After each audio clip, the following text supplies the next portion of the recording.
تفت فؤادك الأيام فتى وتنحت جسمك الساعات نحتا وتدعوك المنون دعاء صدق ألا يا صاح أنت أريد أنت أراك تحب عرسا ذات خدر أبت طلاقها الأكياس بتا تنام الدهر ويحك في بسم الله والحمد لله والصلاة والسلام على رسول الله وعلى آله وصحبه ومن اتبع هداه أما بعد cette nuit, la nuit du 5 du mois de Dhul Hijjah de l'année 1442 après la hijra de notre prophète Muhammad sallallahu alayhi wa sallam, nous entamons la première assise de notre série de cours sur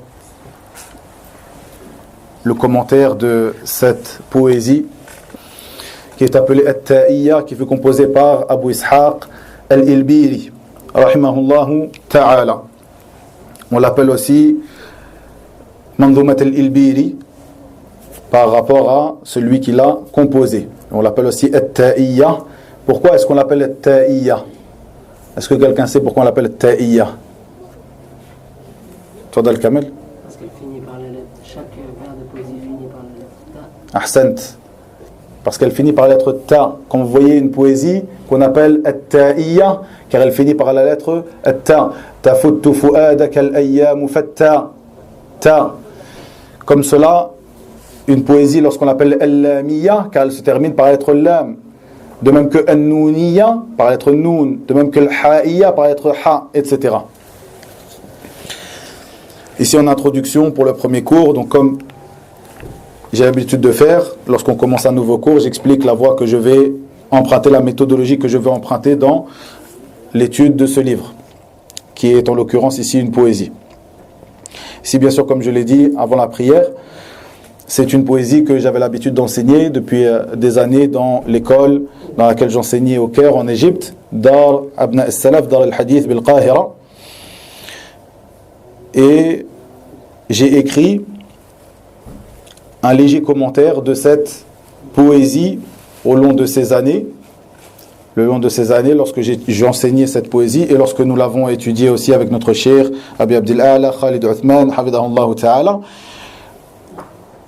Au fur et à mesure que nous étudions la poésie, je ramenais à notre cheikh des parties de ce commentaire que j'ai écrit et je lui soumettais, et parfois il faisait des modifications et parfois, bien souvent, il l'utilisait pour son explication lui-même qu'il donnait dans certaines mosquées au Caire.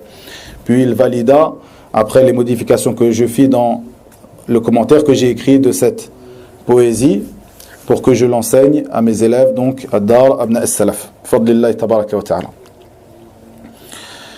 Donc, je vous donnerai les mêmes cours, ou presque les mêmes cours que je donnais à mes élèves à l'époque au Caire. Quand je dis presque les mêmes cours, car bien sûr, ceci, comme je l'ai dit avant la prière, est une poésie en arabe. Je ne vais pas chercher à la traduire, car j'ai peur que si j'essaye de la traduire, j'ai peur de dénaturer son sens. Car bien sûr, la poésie arabe a un certain goût et une certaine éloquence que je ne pense pas pouvoir retranscrire ou au moins retranscrire une grande partie de cela en la traduisant en français.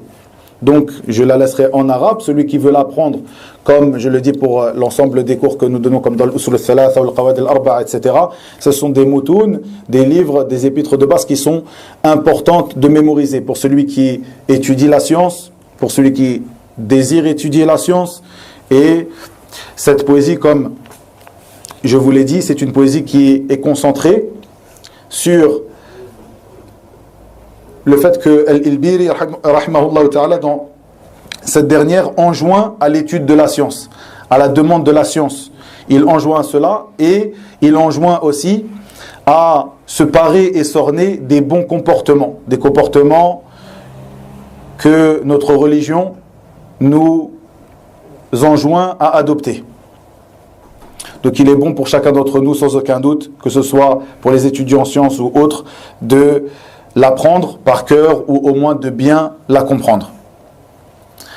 Ici, la méthodologie que j'emprunterai, ce sera la même que j'empruntais dans mes cours que je donnais à l'époque au Caire. Comme je vous l'ai dit, bien sûr, pratiquement la même, puisque c'était un cours qui est donné que je donnais à la base en arabe, et comme ceci est une poésie arabe, comme je viens de vous le dire, par peur de dénaturer le sens, je ne vais pas la traduire. Donc on va la laisser en arabe et j'essaierai de vous éclaircir le sens de cette poésie. Ici, nous commencerons par dire que l'auteur de cette poésie, At-Ta'iyya, s'appelle Ibrahim ibn Mas'ud ibn Sa'ad At-Tujibi Al-Ilbiri. Al-Ilbiri, qui est en appartenance à Ilbira. Ilbira, qui en espagnol se prononce Elvira. Ilbira, Elvira en espagnol, qui est une ville de Grenade, qu'on appelle en arabe Gharnata. Gharnata, c'est en espagnol Grenada, et c'est en français Grenade. Le royaume de Grenade, peut-être que vous avez entendu parler, on va venir à cela rapidement. Nous voyons que l'imam al-Hafid al-Dahabi, dans son livre Tarikh al-Islam, donc l'histoire de l'islam, a dit à propos de lui, Abu Ishaq al-Tujibi, qui était, dans le sens de ses paroles, rahimahullah ta'ala, qui était un ascète, qui était connu comme Al-Ilbiri. Donc Abu Ishaq al-Tujibi, qui était un ascète, qui était connu par le surnom Al-Ilbiri, donc en appartenance à cette ville, Ilbira, donc en espagnol Elvira. Il faisait partie des habitants de Gharnata, comme on a dit, de Grenade. Il a rapporté, c'est-à-dire le hadith, il rapporta la science de plusieurs parmi eux, de Abu Abdillah ibn Abi az-Zamanin. Ibn Abi az-Zamanin, il est très connu. C'était un des grands savants à cette époque-là, donc au 5e siècle de l'Hégire, puisque Abu Ishaq al-Ilbiri naquit en 375 et mourut en 460 après l'Hégire, après l'Hégire de notre prophète Mohammed sallallahu alayhi wa sallam. Donc entre le 4e, il vécut entre le 4e et le 5e siècle de l'Hégire. À cette époque-là, un grand savant qui était connu pour sa fermeté dans la voie et son appartenance et sa fermeté, et au fait qu'il était accroché à la voie de nos pieux prédécesseurs, as-salafus salih, ridwanullahi alayhim ajma'in. Ce grand savant qui a un livre qui est connu, Ibn Abi Zamanin, qui est un livre qui est connu comme Usul al-Sunnah, qui est un livre qui est connu, que certains parmi nos savants ont expliqué, comme par exemple le Cheikh Zayd ibn Muhammad al-Madkhali, rahimahullah ta'ala. Puis Al-Dahabi nous dit qu'il était, donc Abu Ishaq al-Ilbiri, il était un poète, et il était mujawwidan, c'est-à-dire qu'il psalmodiait le Coran. Il était connu pour sa science dans la psalmodie du Coran. Et il donnait des exhortations, il était connu pour cela. Plusieurs personnes rapportèrent de lui, parmi eux Abdel Wahid ibn Isa, Omar ibn Khalaf, et eux deux venaient de cette province ou de cette ville de Ilbira, qui étaient des savants connus. Puis, il faut savoir que Al-Ilbiri vivait à l'époque du règne des Omeyyades d'Andalousie, puisque les Omeyyades à la base sont de la région de Cham.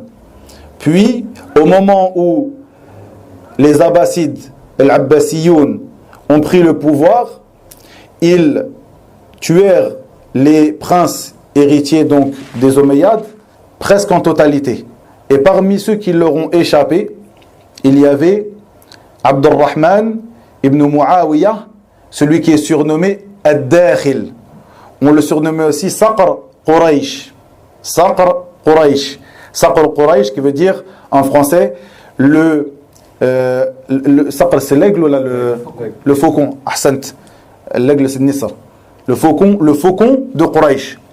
Donc il était surnommé Saqr Quraysh, le faucon de Quraysh, puisque les Omeyyades venaient de Quraysh, ça appartenait à la tribu de Quraysh, la même tribu que le prophète sallallahu alayhi wa sallam.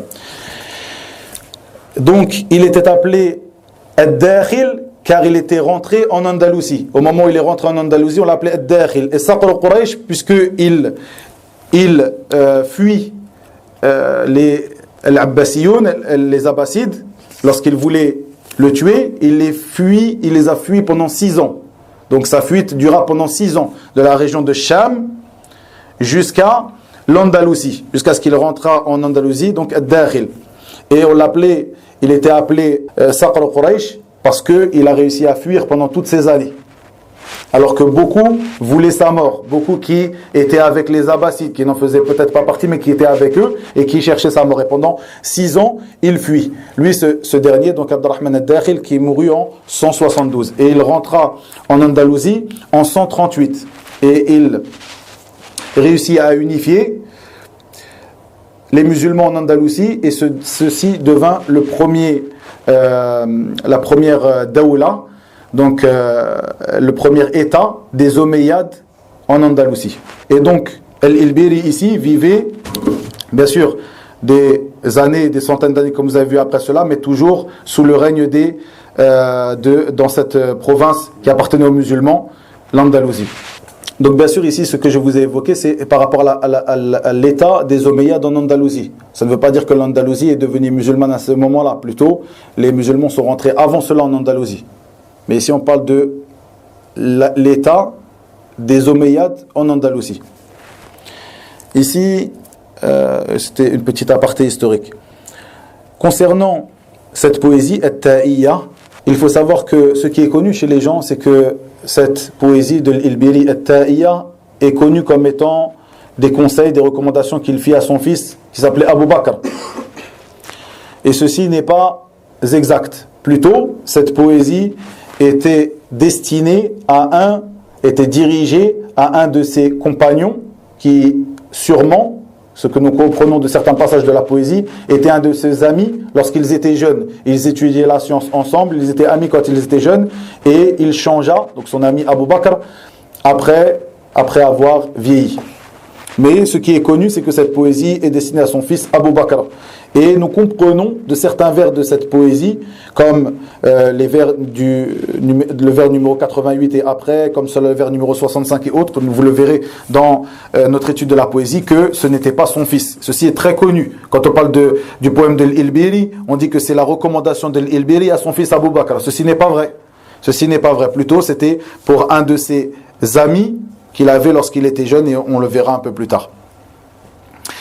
Bien sûr, cette personne, son ami, pourquoi est-ce qu'il écrivit Al-Ilbiri cette poésie en recommandation pour lui? Car cette personne, Abu Bakr, commença à se révolter et manquer de respect à Abu Ishaq Al-Ilbiri.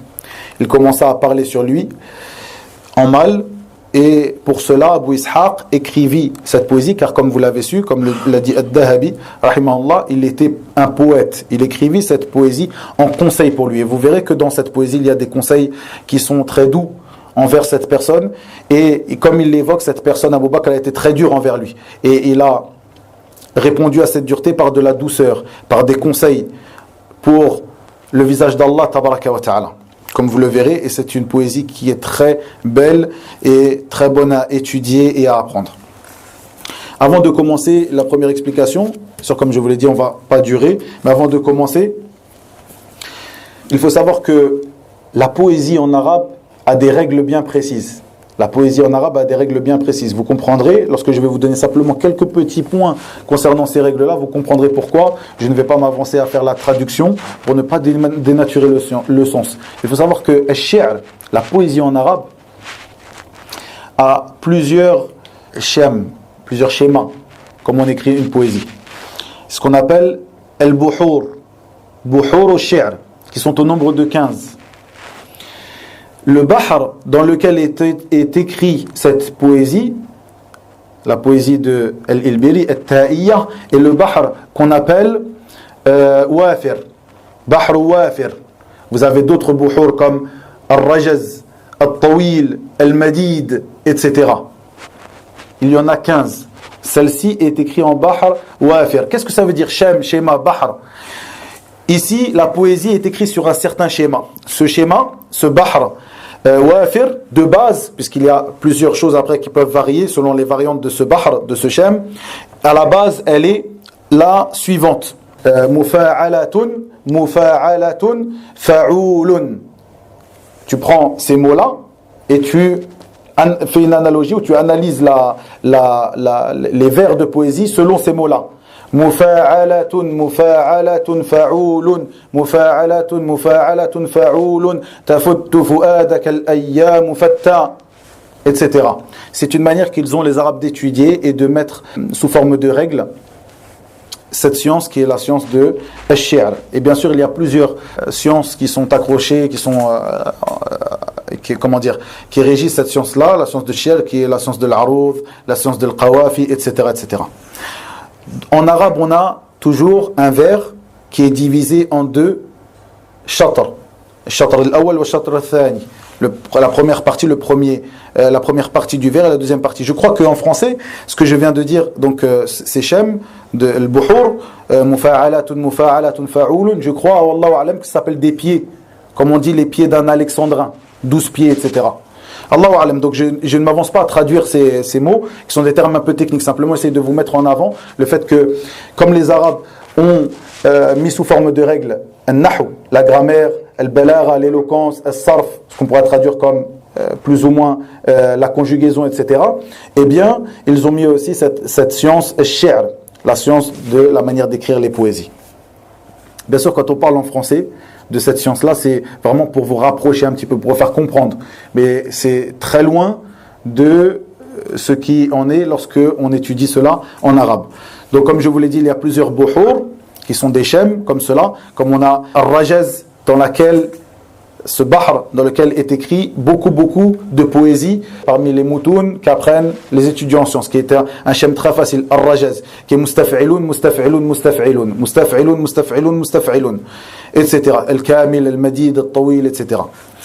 Et bien sûr, donc on a le vers de poésie en entier, qui est divisé en deux, qui s'appelle un shatr et un shatr. On a aussi la fin du premier shatr qui s'appelle Arud al-Bayt, et la fin du deuxième qui s'appelle Darb al-Bayt. Al-Bayt, c'est le vers. Ça, c'est pour que vous compreniez un petit peu, pour les frères qui étudient, que ce soit la langue arabe ou qui étudient la science en général. Barakallahu fikum, c'est une science qui est difficile. Il y a très peu de gens. Quand je dis très peu de gens, je parle en général, c'est vraiment quelque chose de général. Ça demande de se spécialiser dans cette science-là. On a des règles et on étudie des choses de manière générale, mais il y a très peu de gens qui ont vraiment la science, de nos jours je parle, alors que les Arabes avaient ça de manière, entre guillemets, ils avaient ce goût-là, ils avaient une manière un peu innée de composer une poésie, sans avoir à étudier comme nous étudions aujourd'hui. Ici, pour commencer, on terminera sur cela, je ferai l'explication des premiers vers. Il dit, Abu Ishaq al-Ilbiri, rahimahullah ta'ala, tafuttu fu'adaka al-ayyamu fatta, wa tanhitu jismaka as-sa'atu nahta. Ici, il y a plusieurs divergences dans la poésie. Parfois, vous aurez des mots qui ne se ressemblent pas. Parfois, j'évoquerai le mot lorsqu'il est dans certains manuscrits écrit d'une autre manière, et parfois, je ne l'évoquerai pas. Donc il dit tafuttu fu'adaka al-ayyamu fatta wa tanhitu jismaka as-sa'atu nahta wa tad'uka al-manun du'a sidqin ala ya sahi anta uridu anta araka tuhibbu 'irsan dhata khidrin. Dans une autre version, ghadrin dhata ghadrin.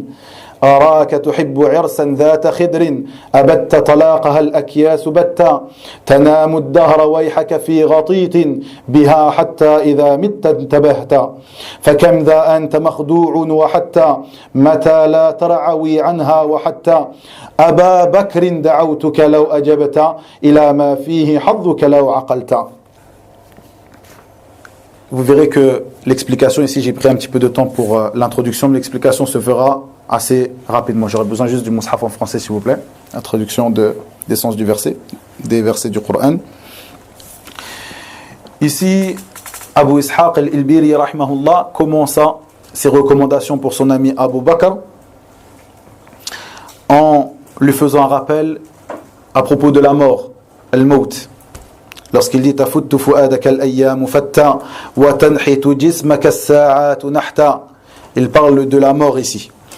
Il nous parle de la mort et il dit wa tad'uka al-manun du'a sidqin, c'est-à-dire que la mort t'appelle d'un appel réel. Il commence sa recommandation par le fait d'exhorter son ami en lui disant que la mort va te venir sans aucun doute. Jazakallah khair. La mort te viendra sans aucun doute. Elle arrivera sans aucun doute. Il lui dit, elle t'appelle d'un appel véridique. Ala ya sahi anta uridu anta. Et la mort l'appelle, lui dit: oh mon compagnon, ya sahibi, anta uridu anta, c'est toi que je veux et pas quelqu'un d'autre. C'est quelque chose de très éloquent qu'il utilisa comme manière d'interpeller son ami ici, en retranscrivant les paroles de la mort à cette personne-là. Et bien sûr, nous voyons qu'il commença par lui faire cette exhortation de la mort, comme le dit Allah tabaraka wa ta'ala dans son livre Azza wa Jal, dans le sens de ses paroles. Il dit: toute âme goûtera à la mort, mais c'est seulement au jour de la résurrection que vous recevrez votre entière rétribution. Quiconque donc est écarté du feu et introduit au paradis a certes réussi, et la vie présente n'est qu'un objet de jouissance trompeuse. Le prophète Mohammed sallallahu alayhi wa sallam nous exhorta, nous enjoigna à aller visiter les morts, à visiter les cimetières. Visiter les morts, ce n'est pas à la manière de as-soufiyya et des gens égarés qui vont visiter des mausolées et les invoquent en dehors d'Allah tabaraka wa ta'ala. Vous savez que ceci est de l'association du shirk. Ceci est interdit. Quand le prophète sallallahu alayhi wa sallam nous exhorta à visiter les cimetières, il nous donna l'explication de cela. Il nous dit: فَإِنَّهَا تُذَكِّرُكُمْ الْآخِرَةِ, car cette visite des cimetières vous rappelle l'au-delà. Comme cela, Allah tabaraka wa ta'ala dit dans le sens de ses paroles: tout ce qui est sur elle, la terre, est voué à disparaître. Il dit aussi tabaraka wa ta'ala dans le sens de ses paroles: le moment n'est-il pas venu pour ceux qui ont cru que leur cœur s'humilie à l'évocation d'Allah et devant ce qui est descendu de la vérité, c'est-à-dire le Coran, et de ne point être pareil à ceux qui ont reçu le livre avant eux. Ceux-ci trouvèrent le temps assez long et leur cœur s'endurcir, et beaucoup d'entre eux sont pervers. De même que notre prophète Mohammed sallallahu alayhi wa sallam nous exhorta en nous disant: akthiru min dhikri hadimil ladhat, dans le sens approximatif de ces paroles, multipliez le rappel de celui qui anéantira les douceurs, les choses qui sont douces, c'est-à-dire la mort.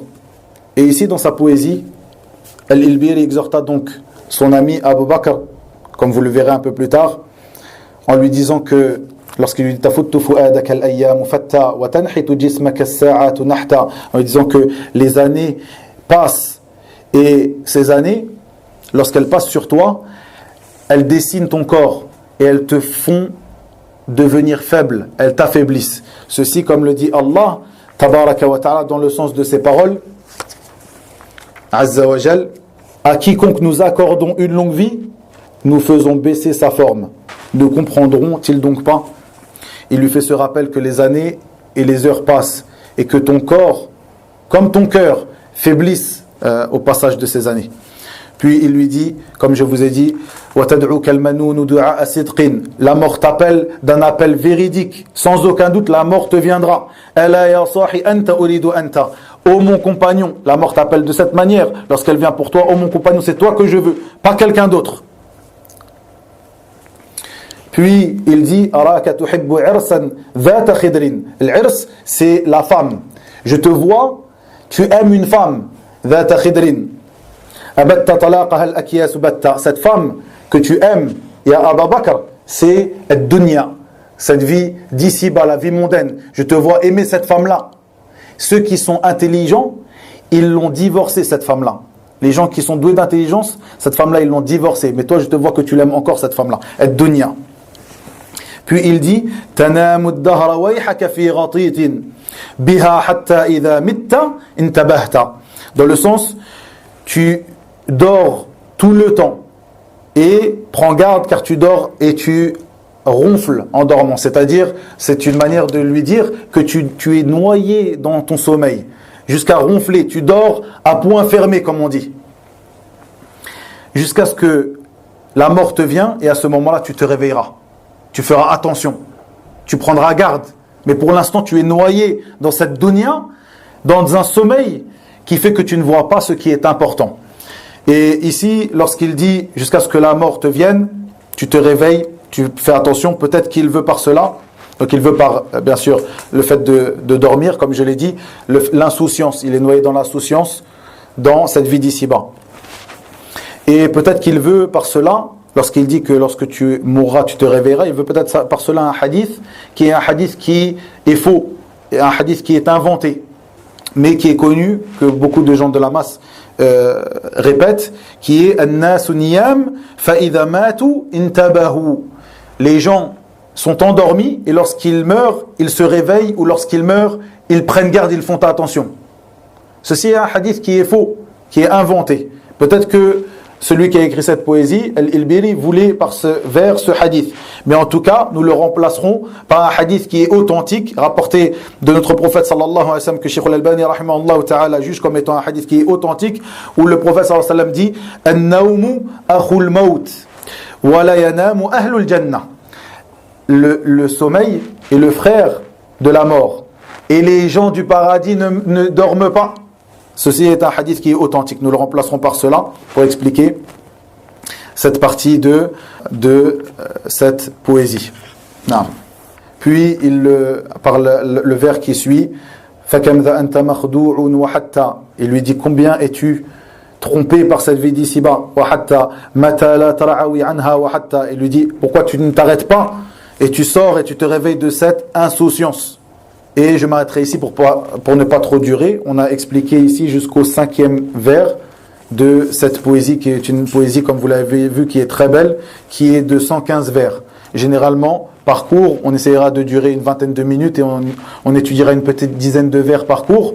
Là, j'ai tardé un petit peu avec la fatigue, comme vous le voyez, il est un petit peu tard, et aussi l'introduction à cette poésie. Mais les prochains cours, on les prendra bien plus rapidement, et c'est un cours qui est important, duquel nous avons besoin de nous exhorter les uns les autres par ces belles exhortations qu'a fait Al-Ilbiri à son ami Abu Bakr, surtout après cette longue période où les mosquées ont été fermées, puis ont été réouvertes avec les distanciations, avec ceci, avec cela, l'absence des cours. Et alhamdulillah, on remercie Allah tabaraka wa ta'ala que dans ces 10 premiers jours du mois de Dhul Hijjah, les meilleurs jours que nous pouvons trouver dans l'année, les 10 premiers jours du mois de Dhul Hijjah, ces jours où l'œuvre pieuse et la plus aimée auprès d'Allah tabaraka wa ta'ala, comme l'a dit le prophète sallallahu alayhi wa sallam, il n'y a pas de doute que parmi les meilleures des œuvres, sans condition, l'apprentissage de la science, l'apprentissage du Coran, de la Sunna, de la science de la religion d'Allah tabaraka wa ta'ala. Wa ilahuna wa billahi tawfiq wa sallallahu wa sallam wa baraka ala nabiyyina Muhammad walhamdulillahi rabbil alamin.